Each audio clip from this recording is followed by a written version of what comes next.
प्रशासकीय अनास्था किती टोकाची असू शकते हे दाखवणारी ही बातमी आहे।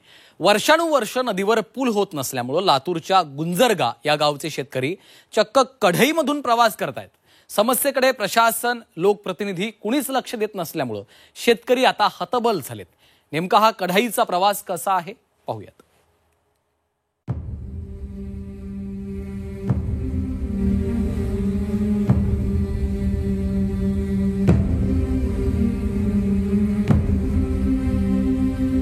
हे काही जलपर्यटन नाहीये, तर गुंजरगा इथल्या शेतकऱ्यांचा हा रोजचा प्रवास आहे।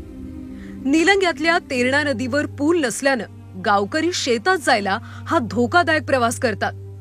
मोठ्या लोखंडी कढईतून जीव मुठीत घेऊन रोज ये जा करतात। असा प्रवास करणारं एकच शेतकऱ्याचं कुटुंब नाहीये, तर जवळपास 20 ते 25 शेतकरी कुटुंबाला असा प्रवास करावा लागतोय।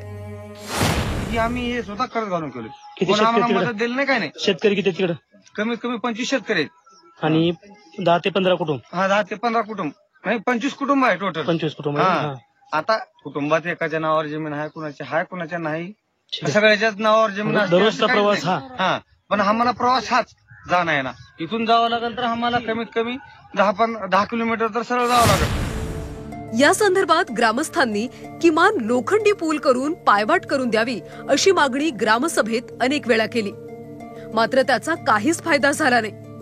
अनेकदा लोकप्रतिनिधींकडे पायपीट करून देखील कोणताच तोडगा निघाला नाही।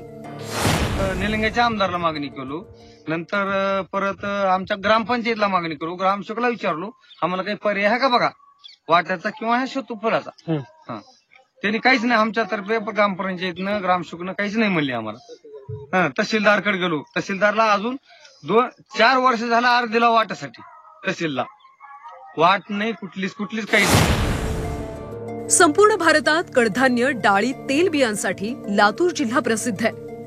हे पिकवणारे शेतकरी मात्र मूलभूत सुविधेपासून वंचित आहेत। कित्येक वर्षांची पुलाची मागणी अजूनही पूर्ण होत नाहीये। आता एखाद्या अनुचित घटनेशिवाय प्रशासन जागं होणारच नाही का, असा उद्विग्न सवाल विचारला जातोय। वैभव बालकुंदे, झी 24 तास, लातूर।